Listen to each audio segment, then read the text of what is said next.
બોર્ડની પરીક્ષાના અંગ્રેજીના પેપરમાં તો 5 દિવસની રજા છે એટલે મમ્મીએ મને વેફર પાડવા બેસાડી દીધો કારણ કે આખી દુનિયા ખતમ થઈ જશે પણ વેફર કોઈ દી ખતમ નહીં થાય. આજે તો હતો વુમન્સ ડે, તમને પણ Thank you, Bhidev. Same to you. રાત્રે તો અમે વુમન્સ ડે ના ઉડાન મેળામાં ગયા હતા પણ જ્યાં તો આ છોકરી ખોટા નખ ચોટાડવા માટે રોટલી શેકવાનો ચીપિયો આપતી હતી.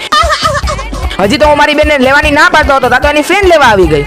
हमें भी तो देखने का मौका मिलना चाहिए कि नहीं? શિવરાત્રીના મેળાની જે માયા પણ 20 રૂપિયાની ચીઠી ખેંચીને ઇનામ લેવાની ગેમ હતી તો હું બેનને કહું મને ખેંચા દે પણ આમાં તો એના કામની વસ્તુ નીકળી અને આજ પણ મારી જેમ રોતો હતો કે અહીંયા તો આપણા કામનું કંઈ છે જ નહીં તો હાલો હવે ઘરે.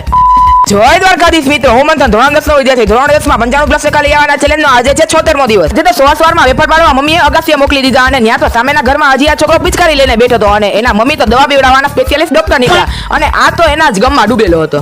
अगर ये विधाता ने मुझे जरा सी भी हिंट दी होती ना मैं कहता कि मेरी लाइफ में ये सब होने वाला है तो माँ कसम मैं जन्म ही नहीं लेता. પછી તો મેં વાંચવાનું ચાલુ કરી દીધું. 95% નહીં આવે તો બીજા મારી આવી મજાક ચાલુ કરી દેશે. સારું હું વાંચી લઉં, તમે મને ફોલો અને વિડીયોને લાઈક કરતા જાઓ. રાધે રાધે.